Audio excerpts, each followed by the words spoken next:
Now we're going to dive into how you can actually help your adrenal glands.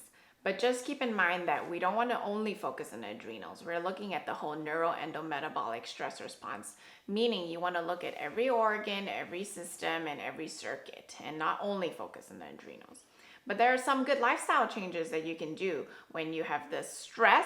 You need to remember to learn how to say no and reduce the amount of stress that your body is going through, and your adrenals will love you for that.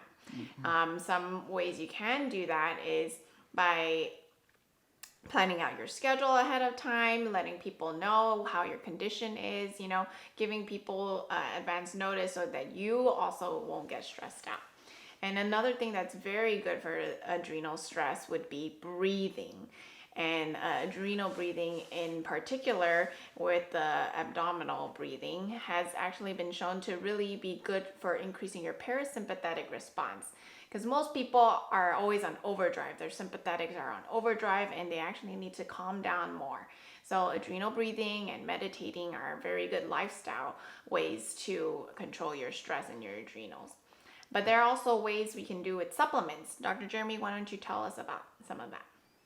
So in the early phases of adrenal fatigue, we can use adaptogens and glandulars to help support the adrenal glands. But beware, if depends on what stage of adrenal fatigue you are, that it can actually backfire and cause you to crash. So those are some things that you actually really need to beware about. Yeah, we have lots of people that come to us with a basket full.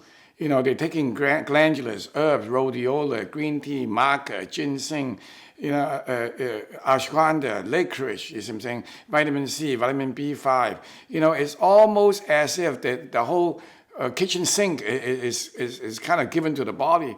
And while they all have good intentions, the problem that we see with people is that they really don't understand what each of the supplements pathway it goes into. And when you mix so many things up, you actually end up with a lot of what we call backfiring. Because you can have, for example, one supplement is to stimulate, and one supplement would then try to bring it back down. So it's almost like you try to put out a fire, but you're adding oil on the side, not even knowing it. So this supplementation that is done wrong is one of the most common adrenal mistakes. And the problem is because of the lack of education. And that's why we try to educate you here to let you know that this complexity of this hormonal circuit is really much more than what meets the eye.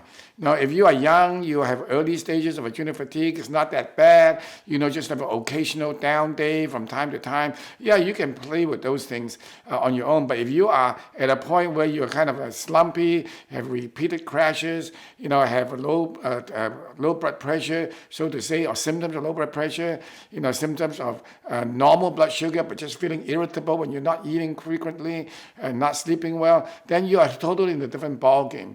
And under those circumstances, supplements can very quickly make you worse. That's right. And so the adrenals are actually a very special in the hormone circuit, and they have a connection to both the reproductive organs and the thyroid gland. So with the ovaries, the adrenals help to regulate your reproduction and the stressors that arise from that. And with the thyroid, the adrenals can help regulate your metabolism and the stressors that come with that as well. And so together, these three commonly form what is called the OAT axis, or the ovarian adrenal thyroid axis. Yeah, it's almost like you have three legs to a stool. And if you want the body to feel good, those legs must be equal and balanced. If you have two nice legs and one bad leg, you're not going to be feeling comfortable for too long. In fact, you can fall over. And that's what happens. A lot of people don't realize that if you don't have a strong adrenals, what happens is that the thyroid function gets dragged down. But most doctors may not be aware of that. And therefore, they went about trying to help the whole system by focusing on the thyroid without understanding there's an adrenal component involved. And ultimately, but just by stimulating and replacing thyroid and fortifying the thyroid with the best intention, they just never get better. So this is what we see quite often, Dr. Carey. Right.